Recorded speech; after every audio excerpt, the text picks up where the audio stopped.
In fact, I'm going to just check. I didn't look. Oh, yeah. So I just brought it up. CheckRA1N.com. It's just a placeholder page with nothing but that logo that I mentioned seeing on our picture of the week, which is the king upright, and then the I guess it's the black king behind it knocked over. The exact spelling is important because bad guys immediately jumped on the normal spelling of the site, Check Rain, R-A-I-N, and put some bad stuff on that site. So I wanted to caution our listeners, anyone who may be interested in going to the Check Rain, spelled RA1N.com, that's the proper site. That's probably where this is going to appear. And also note that it's still the case for our browsers that if you just put the domain name in and hit enter, the browser assumes non-HTTPS. So, which is, to me, that's interesting because, of course, the most recent metrics are showing that 80% of Firefox users, we'll be talking about this a little bit later, 80% of Firefox users are now at HTTPS protected sites by default, or like by habit. 80% of sites are now HTTPS as opposed to not. At some point, it would make sense to me that browsers would start assuming HTTPS if the user just puts the domain name in, but that still hasn't happened. I put it in. I put, check RA1N.com in to Firefox last night, hit enter, up came this placeholder page. Then I was curious, so I manually put HTTPS:// in front of the domain, and I got an error, which was odd. Well, it turns out that the site is it's sort of not official yet. So it's got a bogus Let's Encrypt cert configured on that domain to a site. The cert that comes up is QWERTY, of course, QWERTY, right? QWERTY, then all lowercase, well, case doesn't matter for domain names, ORUIOP. So then it's not quite across the top, that first row of alpha, but then it kind of ends up with the UIOP. So let's see, I guess it's just they inserted an extra O in there, and then it resumes with YUIOP.com. Anyway, so I thought, what the heck? So then I went there, and what's there is that same QWERTY operators are on call right now. RUIOP, and then it says hyphen security researcher and a few other lines of text, but there's nothing else at that site either. So I don't know what's going on. But that certificate is currently configured on this weird check RA1N.com site. So your browser, of course, complains. I had to push through a bunch of "Are you sure?" and blah blah blah warnings.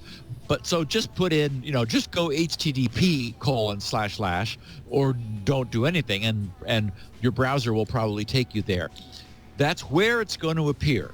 It hasn't yet appeared, but it looks like that's going to happen.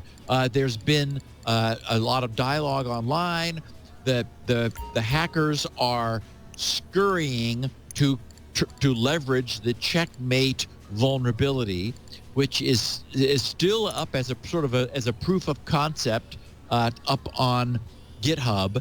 I imagine within a week or two, I mean, these things, it may take a while, but everybody believes we're going to soon have a jailbreak that Apple will not be able to fix. So that's the site to keep an eye on. And certainly if that happens by next week, you and I'll be talking about it, or the week after, you and I'll be talking about it, or the week after, you and I'll be talking about it, or the week after, you and I'll be talking about it. It's I have a feeling you and I are going to be talking about this. Probably so. It's really unfortunate that this isn't the other way around, because everybody's going to hear check rain and type it in the normal way, and then go and be like, oh, I'm going to install whatever that is.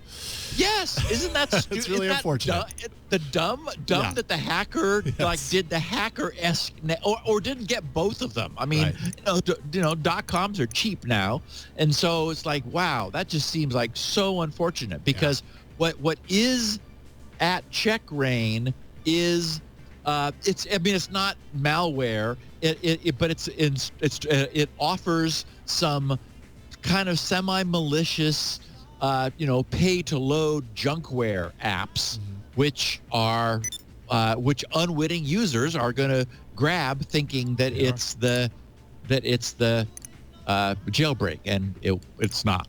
Anyway, as we know, steganography is the practice of hiding in plain sight. Well, kinda.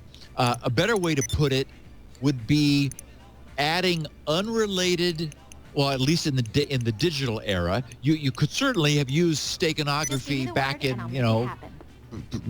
Picasso's day to like hide some image in another image. But, now that we're in the digital era, you would call it adding unrelated data to an existing file in such a fashion that the original appears to be unchanged while still carrying that unrelated data. And we've talked about image files having that done to them. JPEG and PNG image formats have had steganographic content added to them while still showing the original image. With JPEG, it's very tricky because JPEG itself is deliberately a highly lossy compressed format. As we know, it achieves very high compression of images by representing the original image in the frequency domain using a technique known as discrete cosine transforms. So the point is that what's put in there, the original image that's compressed is not at all what comes back out, but it visually looks similar to our eyes. By comparison, PNG images, when they are not using a reduced color palette, which, they can be palletized images, which then approximates the exact colors in the image with a reduced color set in order to get additional compression. But when it's not using a color palette, when it's using full 24-bit color depth, those images are inherently lossless. And so that makes hiding data in their least significant image pixels much more straightforward. Anyway, what security researchers have now detected in use in the wild is, they're calling them malicious wave format audio files. And I guess it's malicious content, but the wave format will not, it's a non-executable format, very much like images. So it's not like playing the wave format I was told you might be interested in participating in our online TV streaming live entertainment experience Arena War at the Maze Bank Arena. We're looking for high net worth individuals to buy workshops overlooking the action and participate in our live shows. Format would not itself big vehicles, execute malicious content on your system. The idea is that for some reason, Find us online and join the fun. The bad guys are conveying malicious content hidden in a wave file. And in some cases, the wave file still sounds fine. It's like it seems unaltered. In other cases, it just sounds like noise, like static.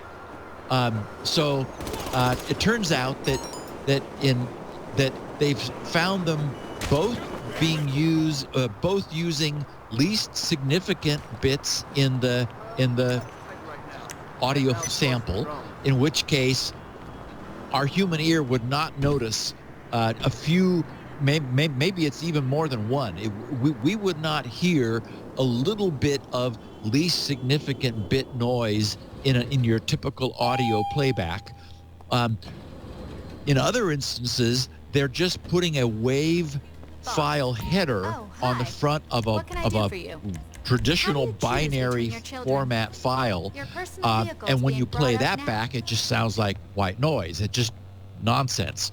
So anyway, semantic researchers spotted the Russian-backed Turla threat group, also known as Waterbug or Venomous Bear. No one seems to be able to agree on the names of these Russian guys. They all make up their own names, and then they later realize, oh, those are the same people that somebody else was talking about. Anyway, they're delivering the publicly available Metasploit Meterpreter backdoor embedded in a WAV file audio track.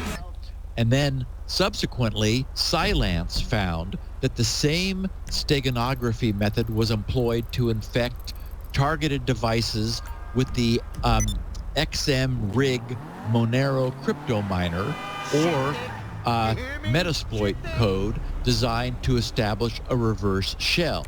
But again, you have to have some malware on the receiving end that knows to look inside the WAV file to obtain this content. So it must just be that the bad guys have chosen to hide stuff in these formats because they are not typically scrutinized by firewalls or intrusion detection systems. Those intermediate filters see a WAV file and go, yeah, okay, fine. They're not listening to it. Now, in the case of this one that's completely nonsense, it would be possible to listen to it, kinda, and like to see whether it looks like a WAV file, because visually we're able to examine the samples in a WAV file and see, complex sine wave frequencies that are obvious. And what a binary file looks like is just absolute nonsense, absolute gibberish, clearly non-audio content. So if anyone really cared, it would be possible to discriminate that, that kind of a WAV header on top, on the front of a binary file, as a means for getting it through some sort of an intrusion detection system. On the other hand, technically, it's a valid WAV file. So you have to decide if you really wanted to block something. I mean, maybe somebody wants white noise WAV file for some purpose that's legitimate and isn't, in fact, nefarious in content. So anyway, the researchers took these things apart, did determine that in the audible one, the one that still remained playable, that there was least significant bit steganography occurring, and that the receiving code was extracting the least significant bit, reconstructing a file that was of interest to it, and then doing something with it. In the other instances, they were employing essentially a one-time pad based on a pseudo-random number generator to scramble the file, which would then be descrambled by XORing it with the same pseudo-random pad output on the receiving end, in order either to decode it into a standard Windows PE format executable, or to execute shell code.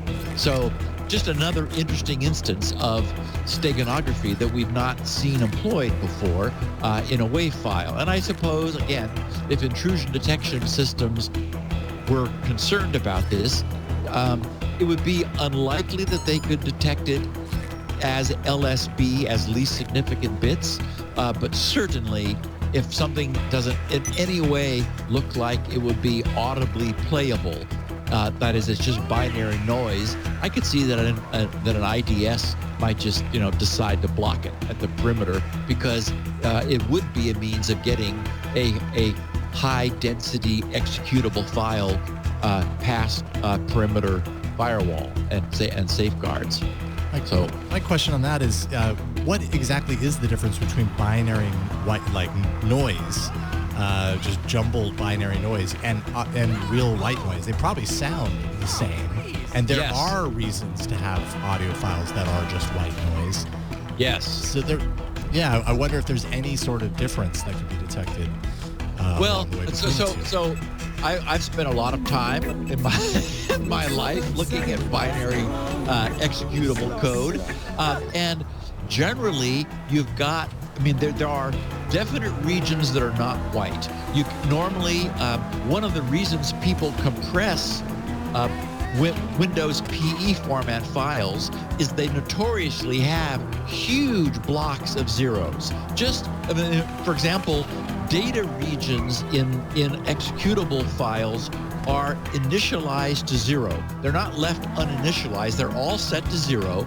The advantage is, if you make the mistake of using that as a pointer, you'll get a null pointer, and that immediately, that's guaranteed to cause a crash, rather than it depends upon what data was already in RAM when the file loaded.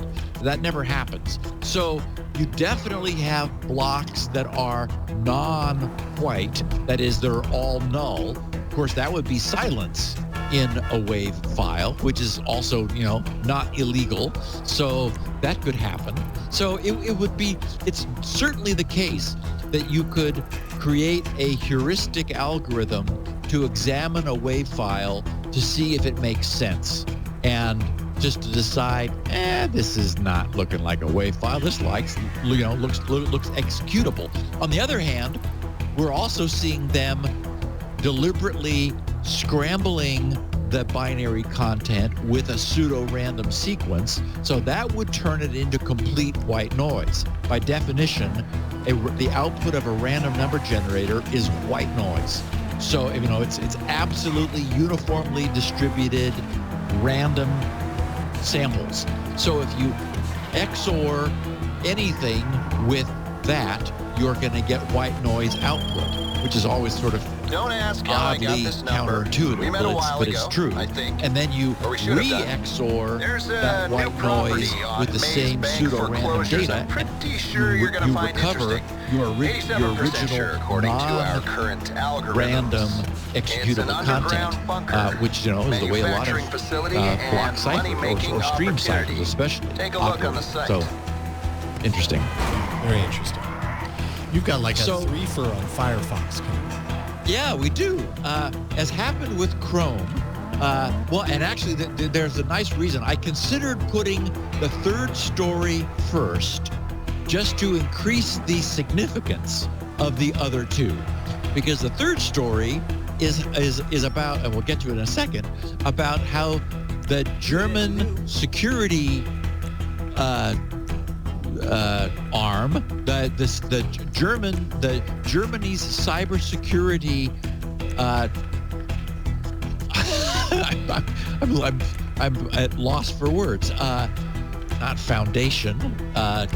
Authority chose Firefox among 4 competing browsers: Safari, IE, Edge, and Chrome. No, not Safari. So it was IE, Edge, Chrome, and Firefox. Of those 4, Firefox was the only one to qualify for all of the points that this German cybersecurity agency, that's the perfect word I was looking for, was looking for. But we'll get to that in a second. First, we're currently at Firefox 69. And Firefox has been gaining in popularity. Leo has switched to it. I'm still with it. I've always been with it, because it's turning out to be the one that is that's demonstrating the greatest concern for its users' privacy and security. Google is in the understandably delicate position of being all about advertising, and advertising is all about tracking.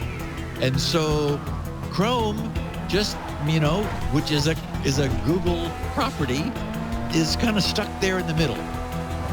Firefox isn't.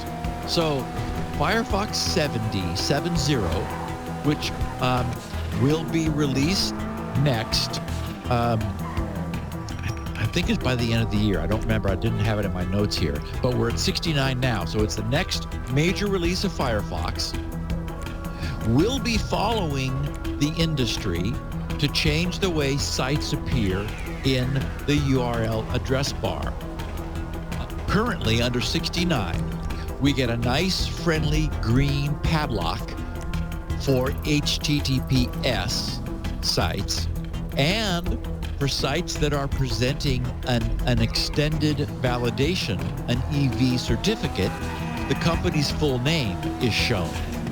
All of that changes with the next major release. Unfortunately, probably forever. The padlock no longer is green. It's kind of, a dark gray. And that's intended to signify that HTTPS is the new norm. No more green. Previously, only insecure pages with login forms would be shown an angry red slash through a black padlock. Now, with release 70, the next one, all pages, every page of non-HTTPS sites, which is to say just HTTP, will receive the angry red slash padlock, regardless of whether or not they are requesting sensitive information from their visitors. In other words, HTTPS is, as I said, the new norm. And as with Chrome, the user will need to dig down into the URL window shade drop-down if they're curious to inspect the type of certificate being presented by the site. That will be the only way in the future to see whether a site is using an EV certificate. That they've decided they're going to economize on the space in the URL. Also, as we've discussed previously, it is the case, for example, that right now, under this current Firefox 69, if you go to my site, grc.com, it says Gibson Research Corp. in green. That's been the traditional EV indicator. It's been noted, however, that there's nothing to prevent some other entity from incorporating Gibson Research Corporation in a different state of the United States and validly registering an EV certificate that shows the same name, which would lead anyone to believe, because we've been around a long time, that they're Gibson Research Corporation with an EV certificate, when in fact they are, unfortunately, with the same name, because I can't prevent somebody else from registering a name outside of California. So that's what happens.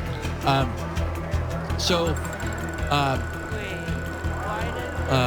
did inspect the drop down of the security site I was visiting at the time. I was on an internet security site, and separately, I was shocked by the number of unblocked trackers and third-party tracking cookies that Firefox was showing it was permitting.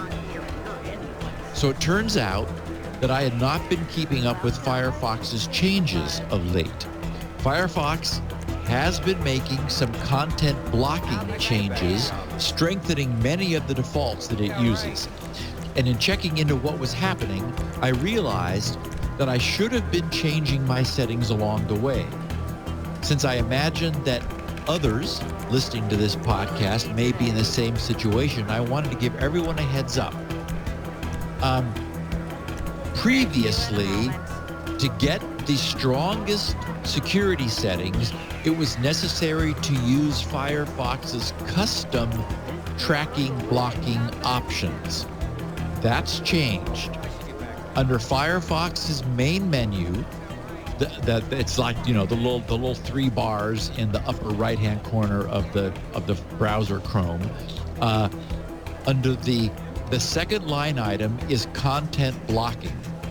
I had earlier set it to custom, and as I said, that was the necessary setting at the time to enable the stronger protections, which were not on by default. But now they are on by default, and custom wasn't getting it done for me any longer. So our users want to switch to strict, which now and probably forever implements the strongest protection for users when they're visiting the net by default.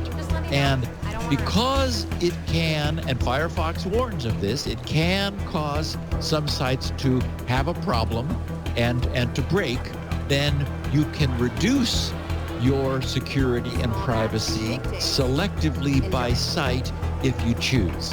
But anyway, I immediately switched to strict. Everything seemed fine, I had not realized that in moving forward, my previous setting of custom was no longer blocking everything as I would wish it to, and so strict will do that.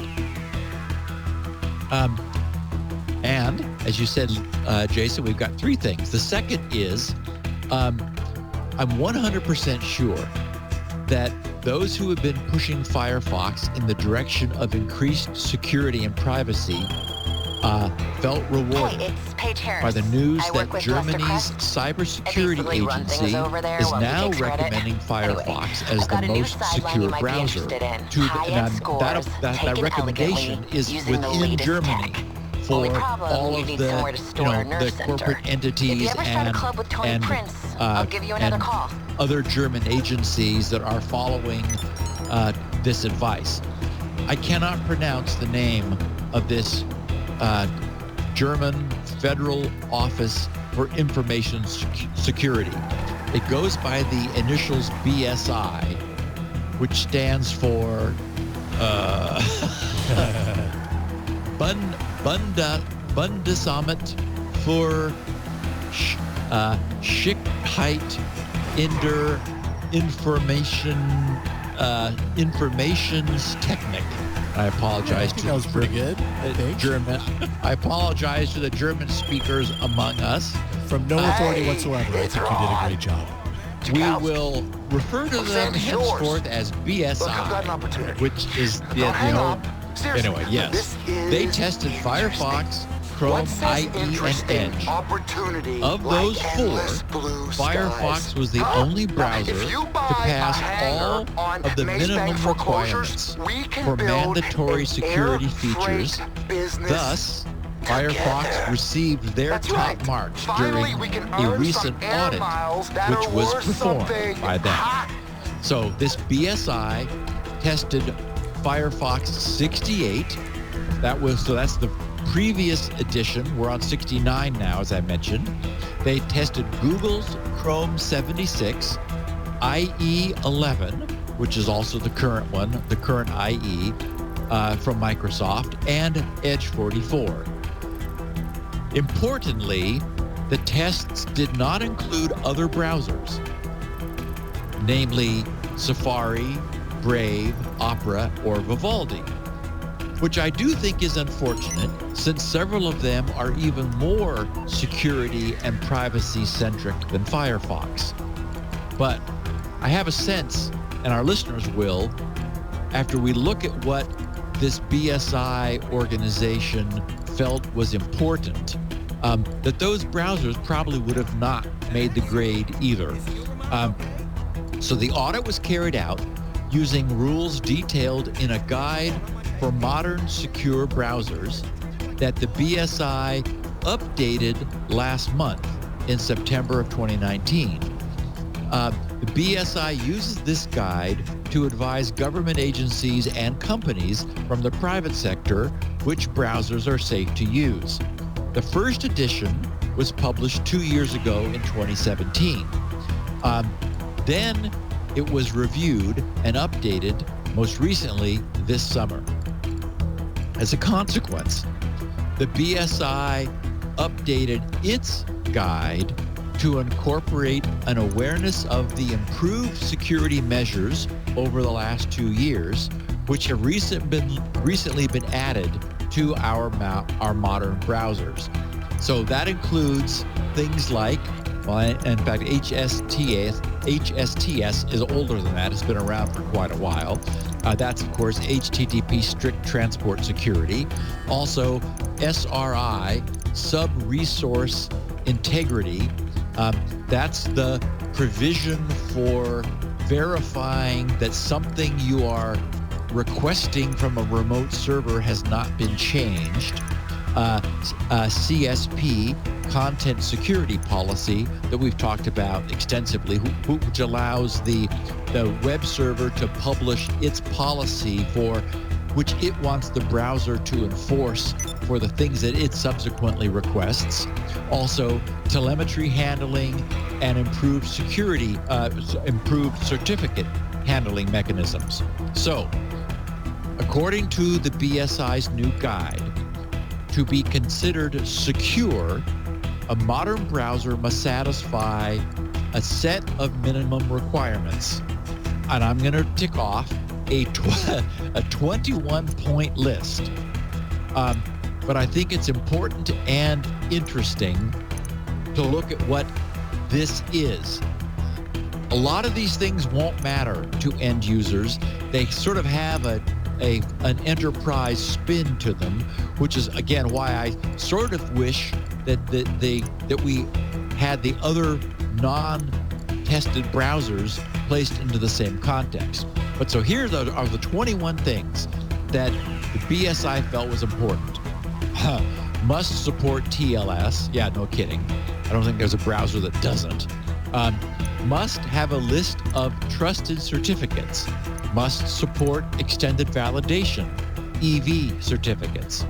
Must verify loaded certificates against a certificate revocation list or an online certificate status protocol, so either a CRL or an OCSP. The browser must use icons or color highlights to show when communications to a remote server is encrypted or in plain text. Connections to remote websites running on expired certificates must be allowed only after specific user approval. Must support HSTS. Must support same origin policy.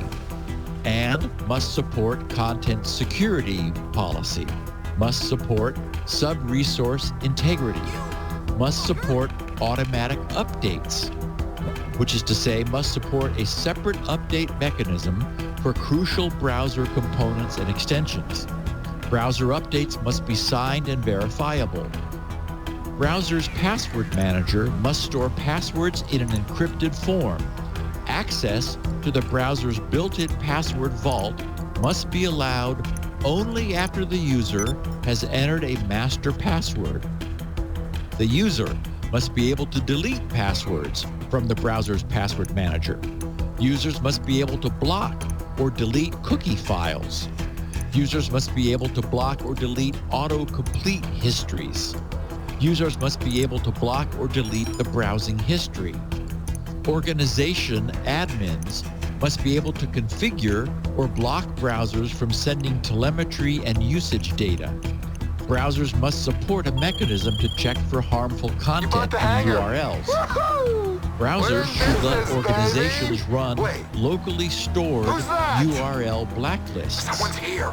Must Get over support here, a settings section where users can enable or disable plugins, extensions, or JavaScript or JavaScript. Browsers must be able to import centrally created configuration settings, which is ideal for wide-scale enterprise deployments. You must allow admins to disable browser-based profile synchronization features. Must run after its initialization with minimal rights in the operating system. must support sandboxing. All browser components must be isolated from each other and the operating system. Communication between the isolated components may only take place via defined interfaces. Direct access to resources of isolated components must not be possible. Like I said, I need Web pages need to be isolated from each other, ideally in the form of standalone processes. Threat-level isolation is also allowed. Browsers must be coded using programming languages that support stack and heap memory protections. Browser vendor must provide security updates no longer than 21 days after the public disclosure of a security flaw. If the primary browser vendor fails to provide a security update, organizations must move to a new browser. And finally, browsers must use OS memory protections like address space layout randomization or data execution prevention. Organization admins must be able to regulate or block the installation of unsanctioned add-ons and extensions. Phew!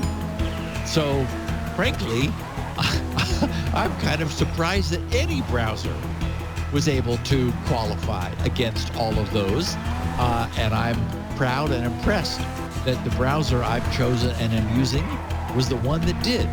So, according to the BSI, Firefox, as I said, is the only browser to meet all of those requirements. There were at least 8 areas where the various other 3 browsers failed.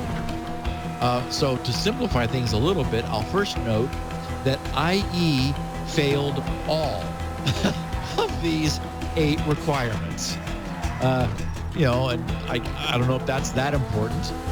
It's still present, as we know, in Windows 10, though Edge is its formal successor and is today a far better browser. So neither Chrome, Edge, or IE offer support for a master password. IE has no built-in update mechanism. Neither Chrome, Edge, or IE offer an option to block telemetry collection. IE alone is lacking in its support for same origin policy, content security policy, and sub-resource integrity support. And really, in this day and age, if you can't support same origin policy and content security policy, you're no longer in the game. So, IE is probably still present only for legacy support of, in enterprise instances where they've got things that will not run under Edge and only run under IE. It really is time to move away from that. Fifth, neither IE nor Edge offer support for browser profiles and different configurations.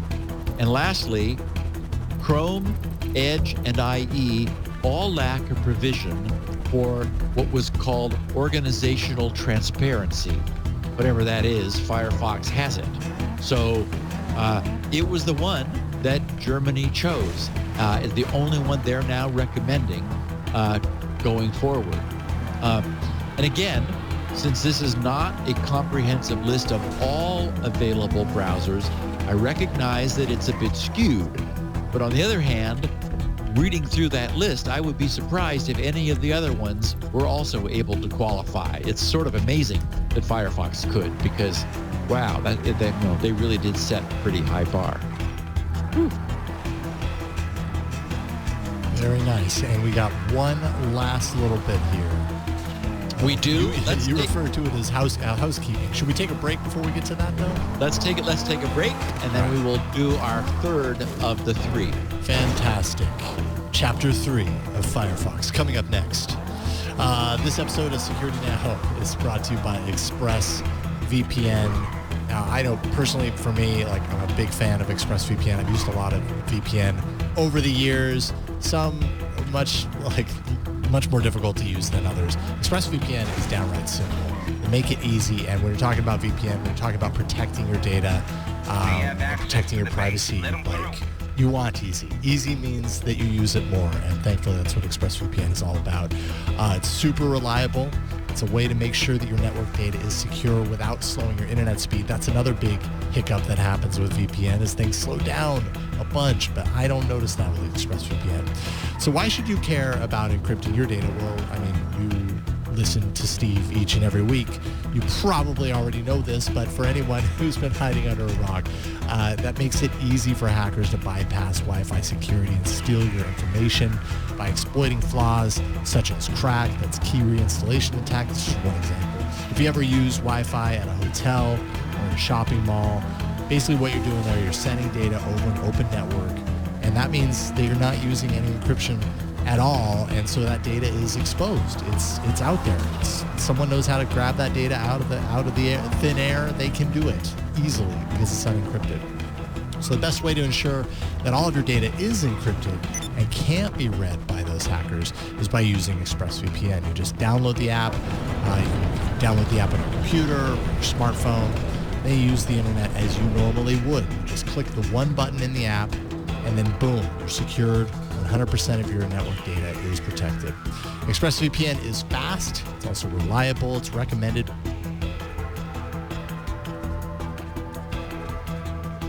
Yes, my friend. They're dead. Dead. And any nonsense from you, and you'll join them. I've got a space weapon from Russia. A Russian hacker space weapon. And I'm going to liquidize you, just like I did to your friends. Yes, liquidize. Ow! Hey, hi! You trying to kill me? Oh, God, no! Oh, you're my new partner. You bought into the place. You're late. What kept you? Yeah, well, it's too late. That bastard Trent. My best friend, he's supposed to protect me forever, then he goes all Vinewood on me. He's too important for Ron now. He's a guru. He's a lifestyle coach. I don't know what he is. I bet he's got abs. Oh, I am so alone. I just shot 2 government agents in the head. I mean, I hope they're government agents. I'm screwed. We're screwed. Where's that mechanic? I mean, that's the only reason I let them in, because I thought it was going to be him. Ooh, who's that? Hey, Bo. Hey, boss. Oh, hey, boss. Is that what I get? Well, you're getting a sandwich. I'm getting killed. These 2 people came to kill me. Not him. Who's your new boss? Well, a co-boss with me. This is Charlie. He was in the Air Force. He was accused of a crime he didn't commit. Innocent mistake. Planes crashed. He was the fall guy. You know how the deep state is. Charlie, get to work. Ignore the corpses. So, anyway, business is good and business is bad. Now that's a problem. On one hand, we've got more orders than we can possibly handle. And on the other, I'll be surprised if we're not killed in the next 48 hours. Come on, let me give you a tour. And I can deal with this mess while you get to work. It's really pretty obvious. Okay, now, this is the office where we, equal partners, you, senior partner, run the business. Now, this is the computer. It's very secure. We lose this, we're all dead men. This is where the jobs come through. Yeah? So you can check it out? Okay? Okay, let's move on. Now back here is where we store cargo. Now nothing too dodgy. Mostly untaxed cigarettes, stolen pharmaceuticals, and industrial chemicals. But we'll run pretty much anything.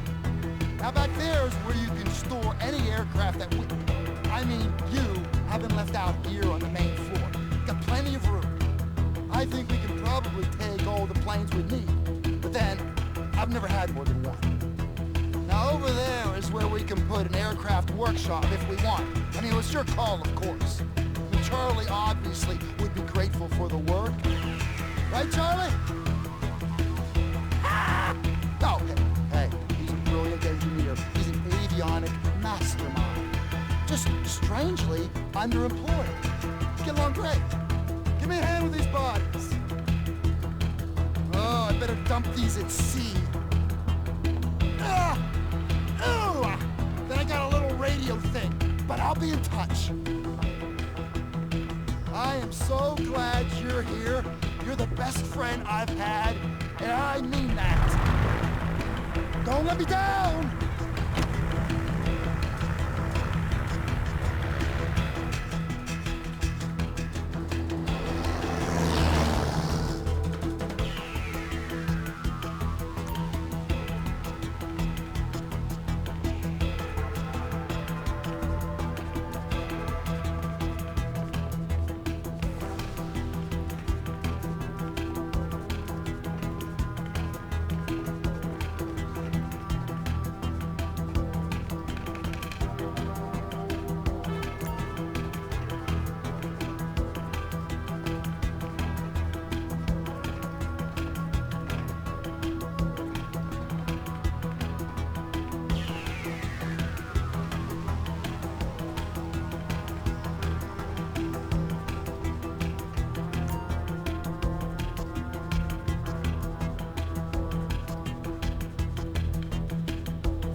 become a CEO in GTA Online.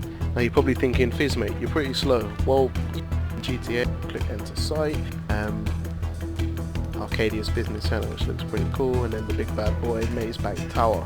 Now these range from 1 mil, always you can see mine's look pretty, accommodate all in that you've been saving for so long. I'm just going to head over there now. You can also do that from the computer as well in the office.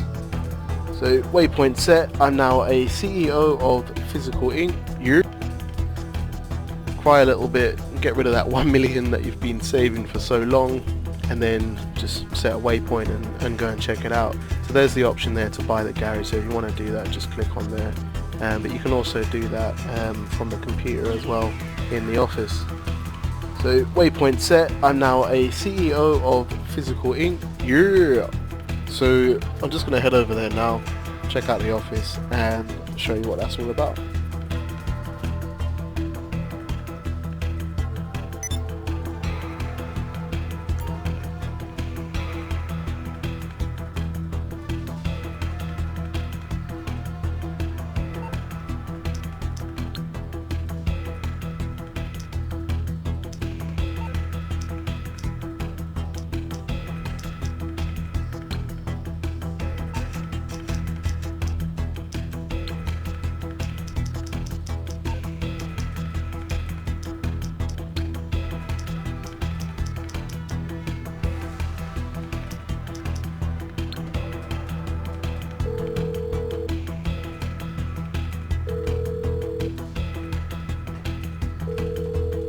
I'm sorry, all our operators are currently busy. Please call back later.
rated as the #1 VPN provider by TechRadar and CNET.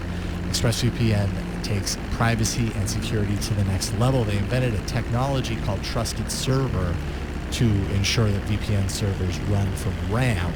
So no data logs are written to the server's hard drive, even by accident, so you're protected even further.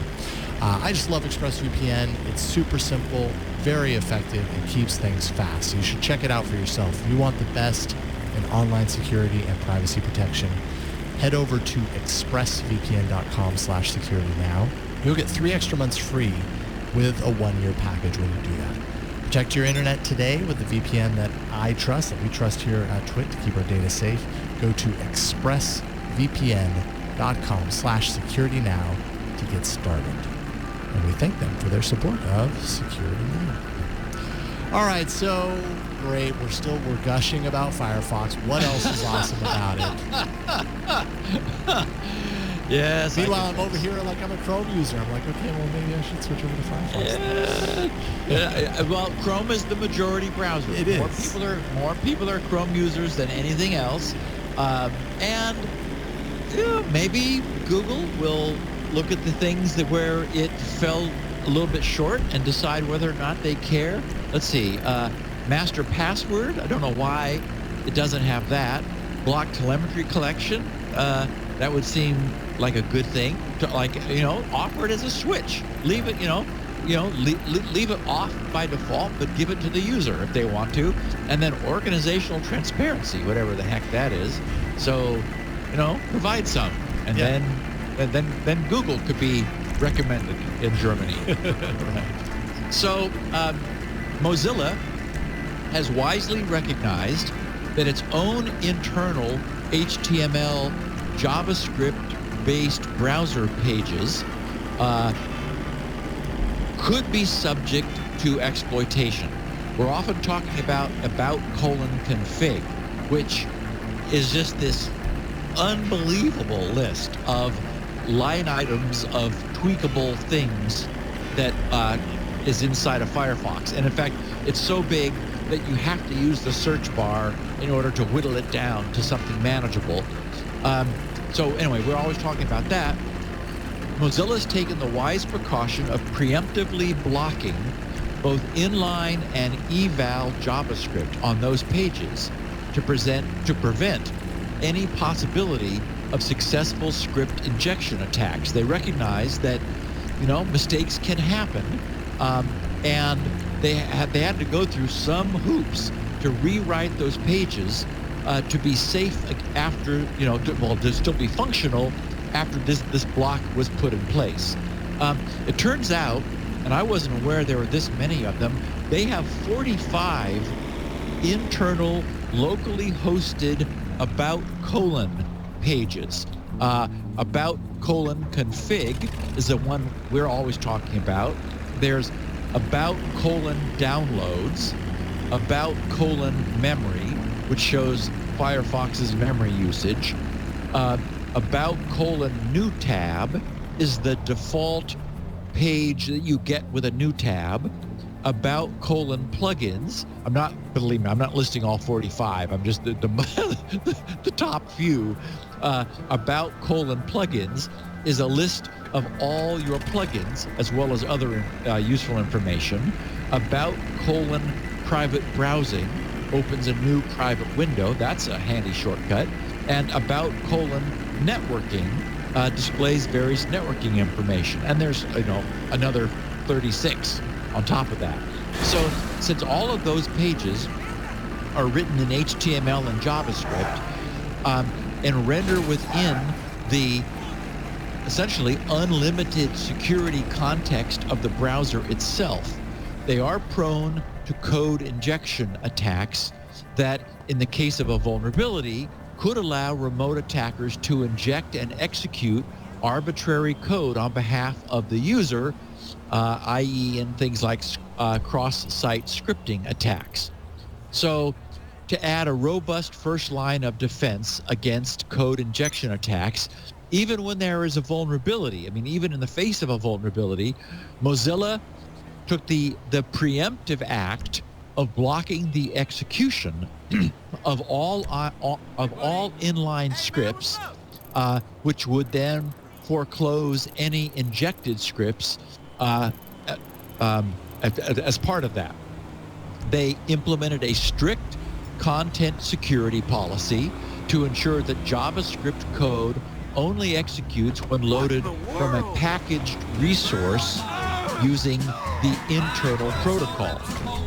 That required them to, as I mentioned, to rewrite all inline event handlers and moved all inline JavaScript that had been present in those pages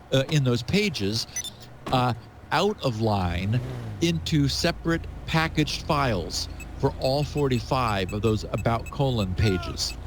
In their blog posting about this last week, they wrote, "Not allowing any inline script in any of the about : pages limits the attack surface of arbitrary code execution and hence provides a strong first line of defense against code injection attacks." So when attackers cannot inject script directly, they will fall back. They'll tend to use the JavaScript eval function and similar regarded as dangerous functions to trick the target applications into converting text into an executable JavaScript script in order to achieve code injection. So in addition to the inline scripts, Mozilla also removed and blocked all of the eval and similar functions, which Mozilla feels is another dangerous tool. They're not happy that it's in JavaScript, but they need to support it. They wrote, if you run eval with a string that could be affected by a malicious party, you may end up running malicious code on the user's machine with the permissions of your web page and extension.